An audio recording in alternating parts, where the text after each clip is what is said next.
Right On Press Nigeria presents The King Rat, a Right On Press feature, distributed by Right On Press for Right On Press Nigeria.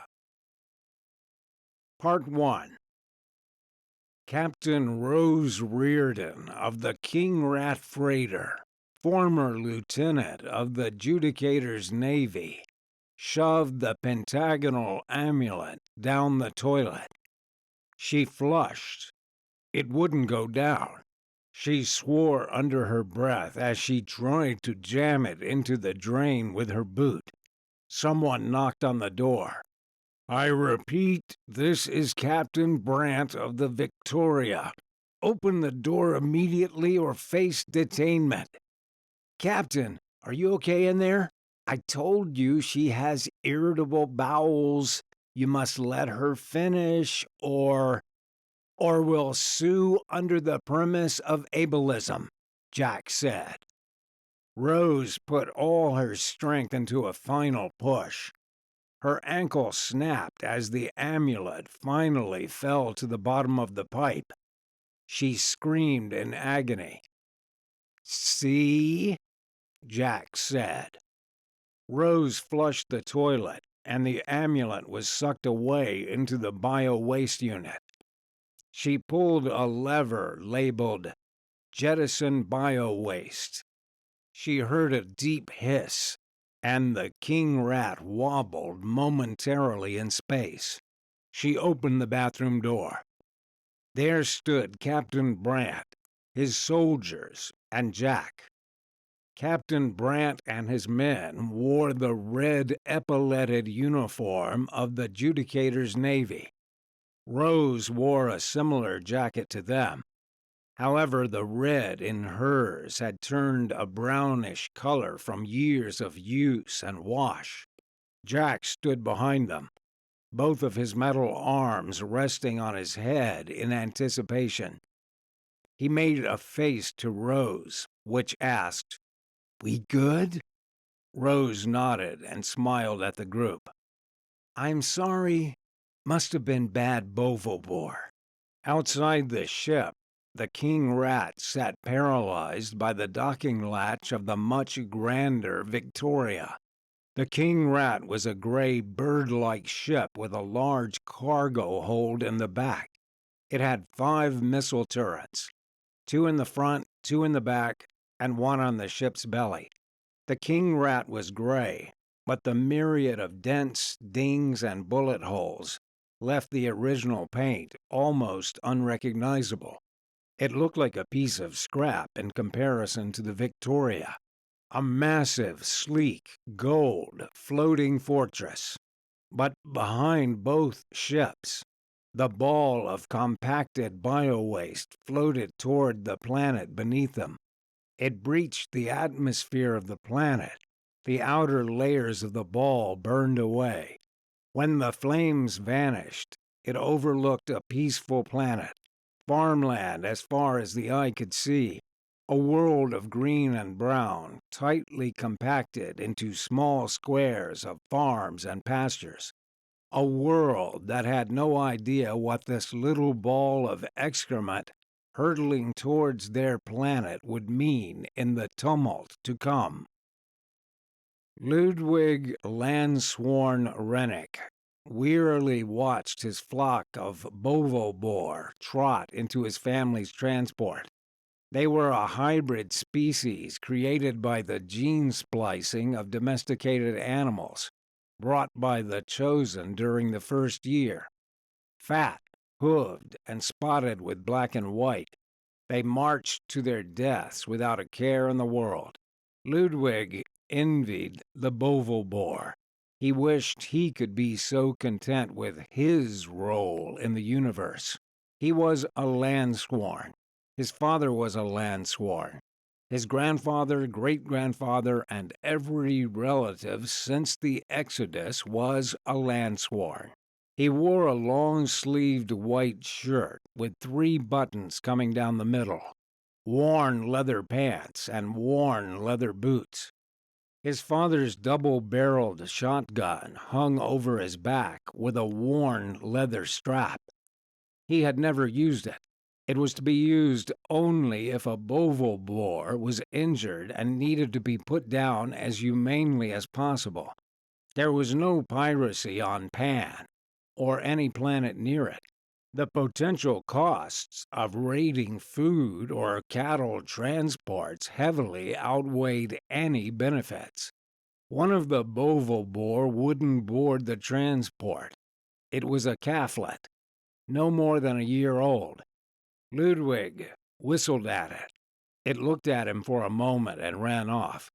Ludwig swore under his breath and gave chase to the boval boar. It was fast, faster than Ludwig had seen a boval boar move. It ran through their pasture, ran under the fencing, and crossed into the neighboring pasture. The calflet ran through the neighbor's flock of horned sheep toward the red barn at the center of their neighbor's field. The sheep with massive ivory horns scattered in terror as the calflet chased them around. The calflet bit and clamped down on one of the poor beasts.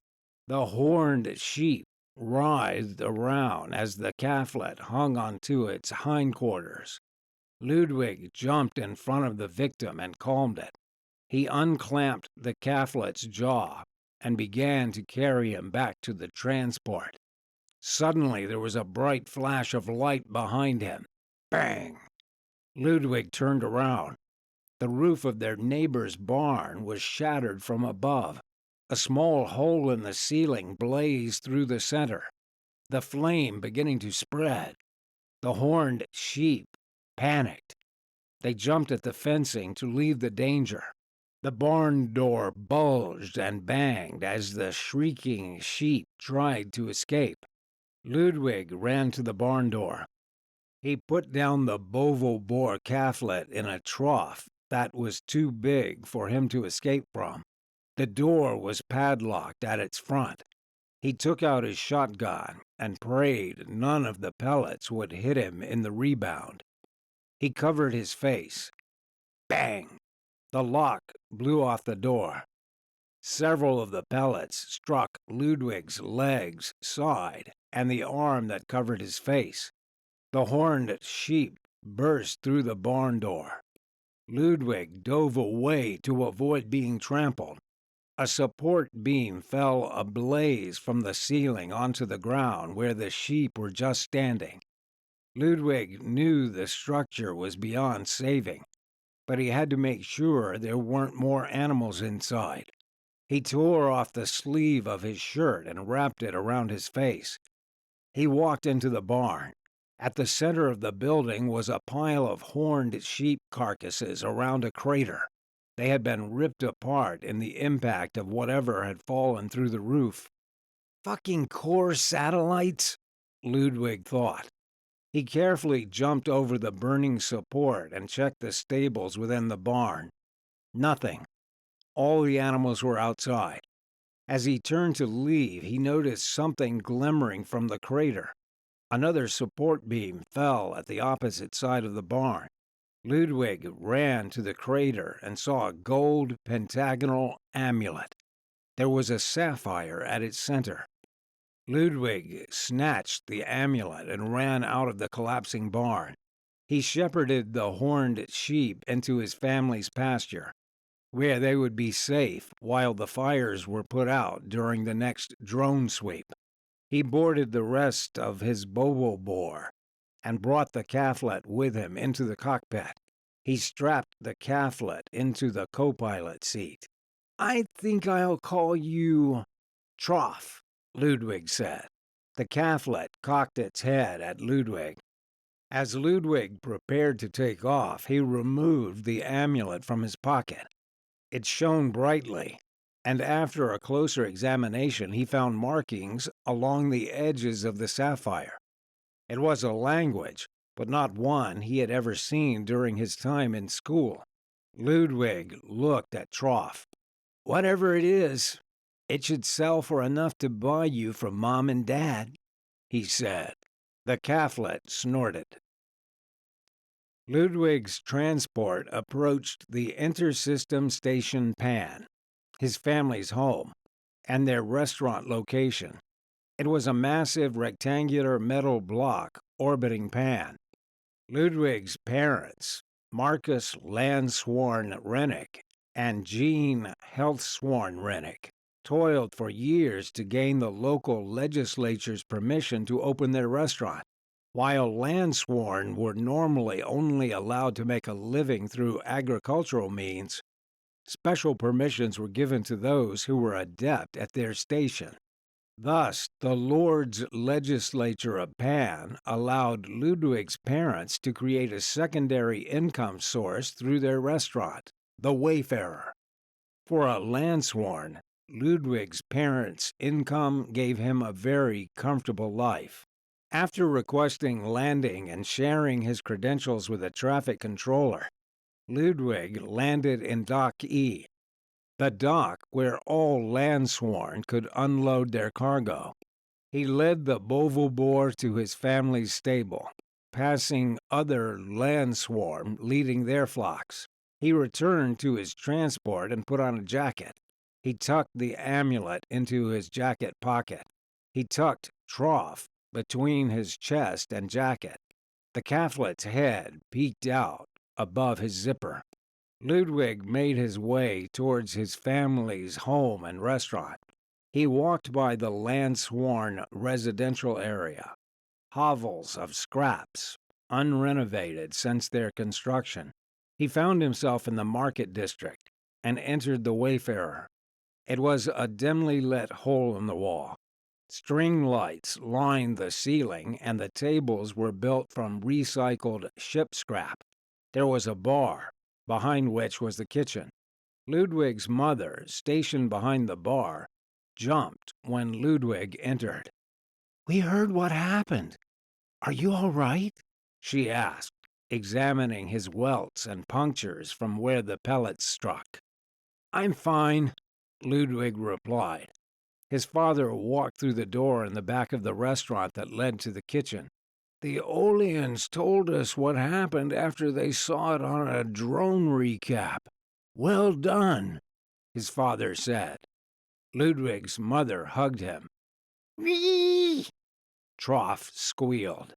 Jean looked down and saw the calflet nestled in Ludwig's jacket. "Lud, again?" she asked. "I'll pay you for him? Her?" "I don't know, actually," Ludwig responded. Jean sighed and looked for Marcus. "With what money?" Marcus asked. "I'll have it soon," Ludwig said. Jean sighed and said, "Lud, how are you going to—" "I don't want to have this conversation again," Ludwig snapped. "They're not meant to be pets," Marcus interjected. "Nothing is meant to be anything," Ludwig replied.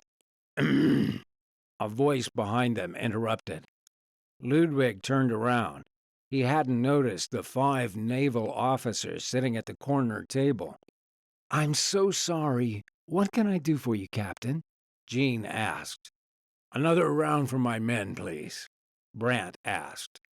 "Right away," Jean said as she ran to the bar. Marcus approached Ludwig and handed him a broom and dustpan. "We'll discuss this later," Marcus said in a hushed voice. Ludwig snatched the utensils and went to his room.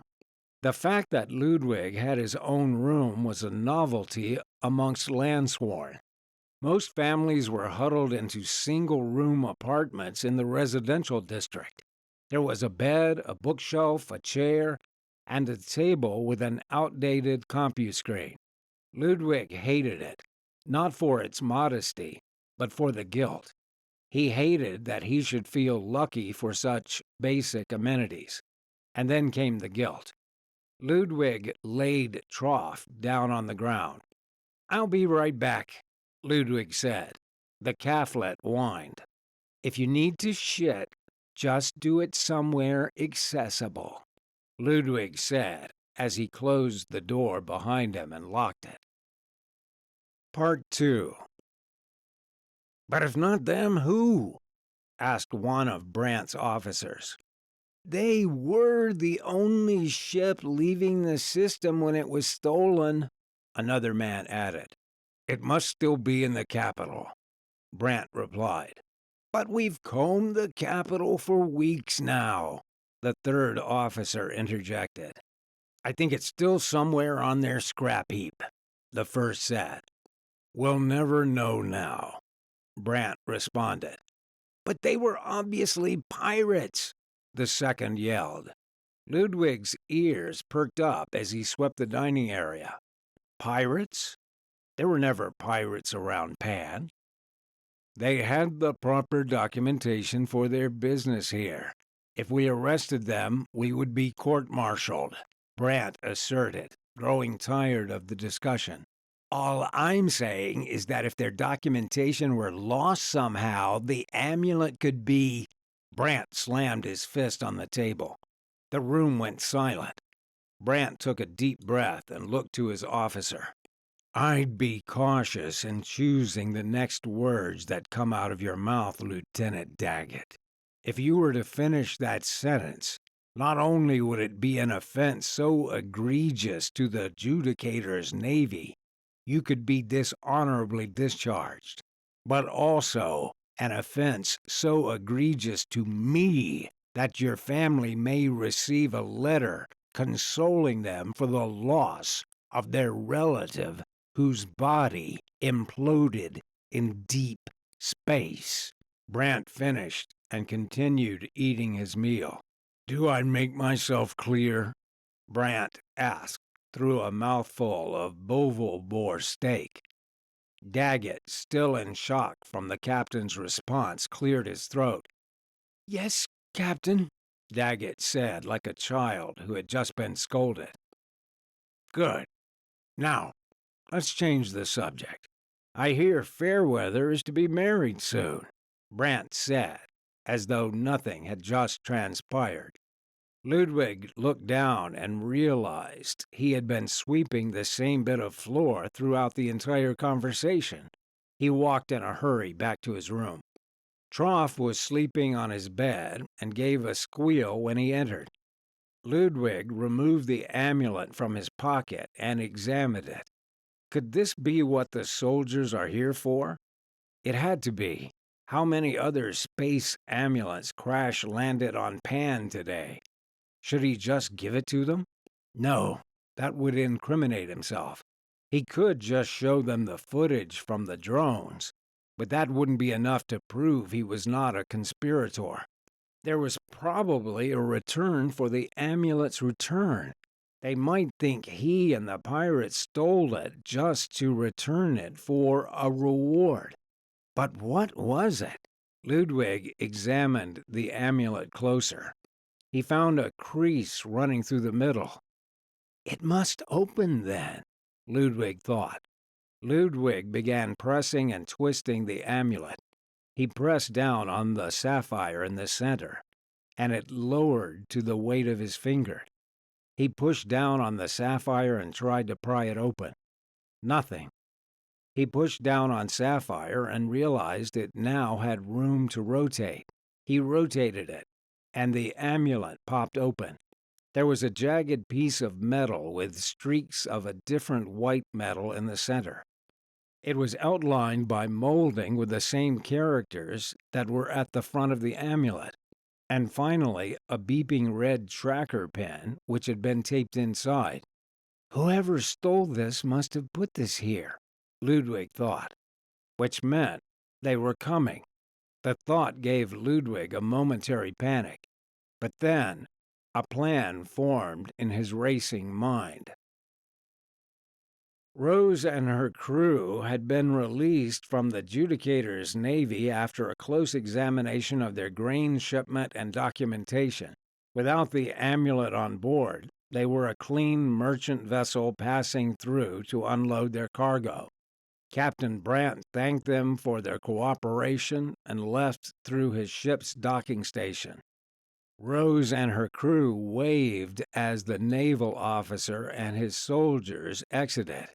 Where is it? Jack asked through gritted teeth. Don't worry about it, Rose responded with an innocent smile. Her ankle burned with pain. The steel doors of the Victoria sealed shut, and the floating fortress undocked from the King Rat. The crew gave a united sigh of relief. Thank God that captain was such a Boy Scout, Bats, the Rat King's pilot, said. Bats was a 70-year-old woman with robotic eye implants and wore a headset to amplify the sounds around her. Like Rose, she was also a former member of the Grand Judicator's Navy. No bribes, no threats? What's wrong with him? Asked Jack. Jack was the ship's engineer, a former core electrical engineer. He wore a tight three-piece suit that covered both of his robotic arm implants. He is an honorable man. Not all with power choose to abuse it, said Bull. He was a massive brick of a man, and the only amongst the crew with no implants. He was the ship's weapons officer and a former mercenary. He's not representative of the rest, Rose scowled. Okay, morality talk aside, where is it? Jack asked. Rose looked at the tracking application connected to her portable CompuScreen. Planet side. I checked as the navals were finishing up, Rose said. Let's grab it and get the hell out of Dodge, Bats said.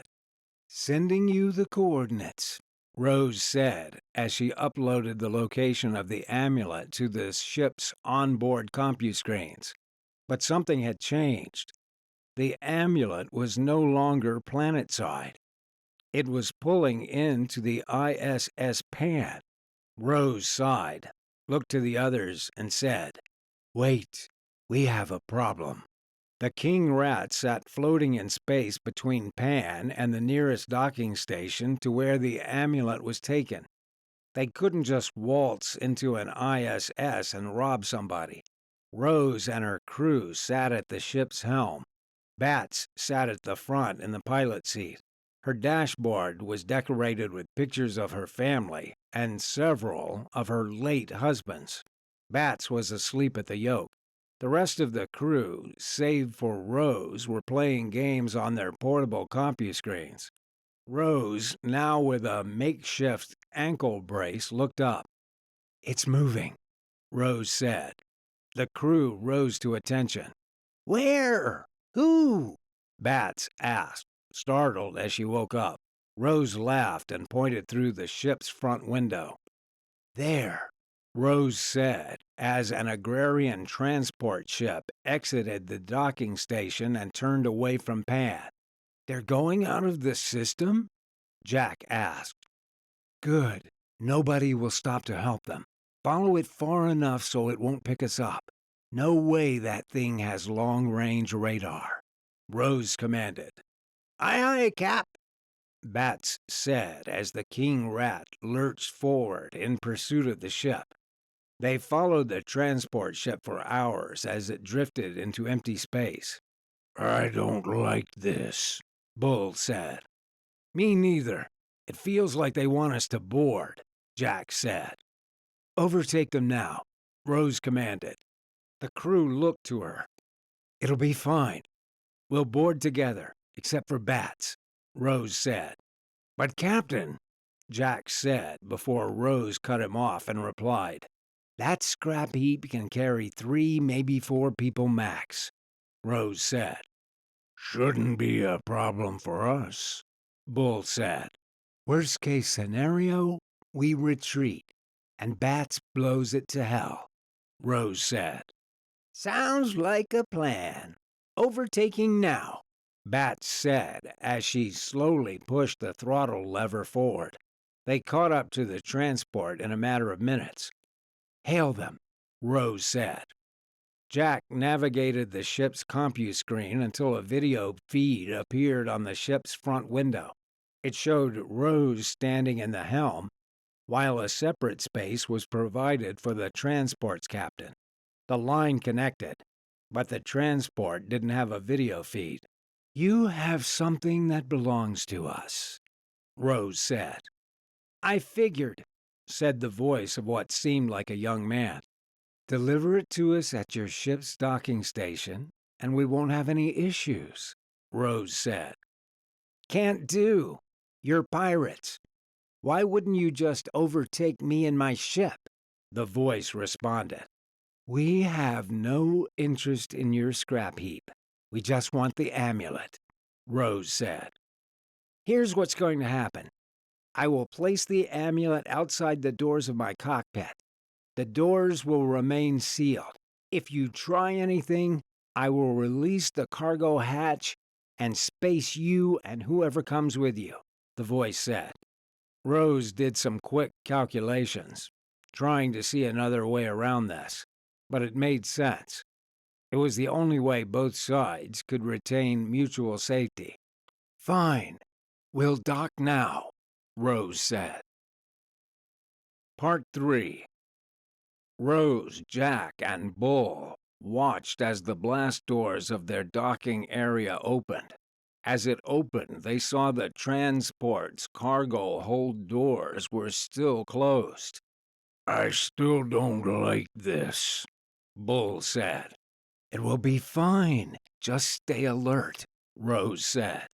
The transport's doors opened slowly. "Get ready," Rose said, unholstering her revolvers. Bull sighed and pulled the loading pen back on his assault rifle. Jack cocked his 9mm pistol. The transport's doors pulled back to reveal dark and empty cattle hold.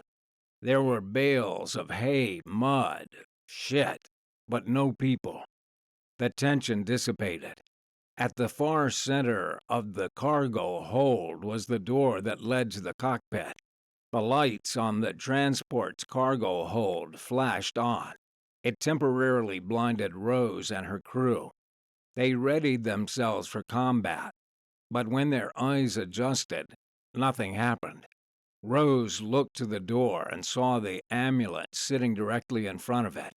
She approached the amulet, revolvers still in both hands.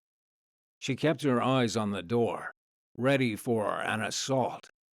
She holstered the revolver in her left hand to pick up the amulet as she drew near, her right hand still aiming the revolver at the door. Jack and Bull had moved up with her, ready for anything, aiming down the door. "All right, I'm taking it, and we're leaving," Rose said towards the door. She picked up the amulet. "Good. Now please leave me alone," a voice inside said. "Pleasure doing business with you," Rose said, the revolver still aimed at the door. They paced backward, still ready for an attack. Something occurred to Rose. She holstered her revolver. She twisted the sapphire in the center of the amulet and it popped open. The key was gone. "Get back to the ship now!" Rose yelled. But before they could act, the Rat King's docking doors closed. They were trapped. "Bull, blast open the cockpit," Rose commanded. "But he'll release the cargo door," Bull said. "Do it!" Rose yelled. Bull shot the locking mechanism of the door and ran to kick it in. They stormed the cockpit, ready to dispatch the pilot. But all they found was a Bovo Boar calflet with a radio strapped to it. A transmission request came from the King Rat. Rose, confused, answered. The King Rat's video feed showed a young tan man with ashen hair. He held a double-barreled shotgun to Bat's head. "If you harm the calflet, I'll kill your pilot and space the rest of you," he said. The calflet squealed. Ludwig, hiding in a hay bale next to the door, turned the cargo bay's lights on and ran as fast as he could into the pirate ship. It worked. They hadn't noticed him as he slipped inside. He ran to find the helm of the ship. The ship's pilot was asleep. He put the shotgun behind her head. She woke up. "Put your hands over your head or you're dead," Ludwig said. The woman woke up and realized what was happening. "Oh, shit," sighed the old woman. Ludwig made Bats pilot the ship back to the ISS Pan. There was a period of chaos when the pirates aboard his transport realized what had happened. Death threats, swearing, and a variety of insults towards his mother. Eventually, their leader calmed them and restarted the parley. "All right, how much do you want?" the woman he had spoken with earlier asked. "I don't want your money. I'm turning you in," Ludwig said. 3 voices laughed on the other end. "What? Come on, don't be silly. What's your name, kid?" the woman asked. "Ludwig Lansworn Rennick," he said. The 3 voices cackled with laughter. "He still uses his sworn name," a man's voice said. "Shh, shh. Let's not be rude," another man with a much deeper voice said. "Okay, Ludwig. I'm Rose. The others with me are Jack and Bull. Your hostage is Bats," Rose said. "We've already exchanged pleasantries," Bats yelled, focused on piloting. "I don't know what you think turning us in will get you, but it's far less than what we can pay you," Rose said. "It's not about money. You stole that amulet. You're criminals," Ludwig said. "The Judication stole it. We seek to return it to where it belongs," Rose said. "No, I heard the officers talking. You stole it from the Capitol," Ludwig insisted. Rose sighed. "How old are you, Ludwig Lansworn Rennick?" Rose asked. 22, Ludwig said. "So you've been through school already?" Rose asked. He had. There were Judication academies on all space stations throughout the Judication. He started as a child and graduated from the academy at 20. He and most of his classmates returned to their parents' trades or joined one of the military branches. "Yes," Ludwig said. "What do you know about the Preluders?" Rose asked. The Preluders? He knew what he was taught in school. They were an intelligent species that inhabited the Judication before the Great Arrival. They died thousands of years before the ISS Ishmael discovered the first gate, and the Capitol's subsequent creation at Havensfound. Beyond that, his history lessons in school mostly focused on the history of the Judication, wars between nobles throughout its 1,000-year history, and notable legislation. "Yeah, they're dead," Ludwig said. "They're not dead. That piece of metal you have is a key that we suspect may tell us where they went and how," Rose said. "And what do you get out of it? Your name credited on a piece of scholarship?" Ludwig asked. "No, we believe that key is to the burial chamber of a lost architect of the Preluders. We believe it was the architect who built the gates. Can you imagine how much the Corps will pay for that kind of information?" Rose finished. The gates brought humanity to the Judication. The ISS Ishmael, a spacecraft that was better described as a flying city, left its dying home planet and drifted in space for 500 years. When those aboard believed their fate was to drift forever, they found the first gate, a machine that opened a wormhole that would normally be so small it would go unnoticed forever. But through the gate of the Preluders, the wormhole was large enough to fit hundreds of ships the size of the Ishmael. The Ishmael and its inhabitants entered the gate. They found a system connected by the gates that would become the Judication. Ludwig laughed. So where is it? This architect's grave? Ludwig asked. Well, we don't know, Rose responded. Well, you'll have plenty of time to figure it out in a Judication prison, Ludwig said. What if you joined us? Rose asked. Ludwig scoffed. I mean it, Rose said. I'm no criminal, Ludwig said. No, but you're clever. And you obviously want more than the life of a landsworn, Rose said. You know nothing about me, Ludwig snapped. No, but I know that only a stupid or bored person would risk kidnapping a group of pirates by themselves. And as I said, we know you're not stupid, Rose said. Ludwig couldn't believe that he was considering the offer. Him? An outlaw? It almost made him laugh. But it also made him imagine worlds far away. Worlds he would never see as a landsworn. Ludwig ended the transmission. Ludwig returned to the ISS Pan a hero. Captain Brant thanked him for his bravery and promised his family a sizable reward for capturing the pirates. Ludwig told them he was practicing flying when the pirates raided his ship. His parents were more thrilled with Ludwig than he had ever experienced. The credit reward would mean they could buy a new restaurant, a new home, and a new life. It seemed like life would finally change for Ludwig Landsworn Rennick. That is, until Brant returned to the family restaurant one day and informed them that they would not be receiving the reward. They would not be receiving anything. In fact, Brant informed them if they told anybody that Ludwig had captured the pirates, their restaurant charter would be revoked, and they would be tried by the Judication as slanderers.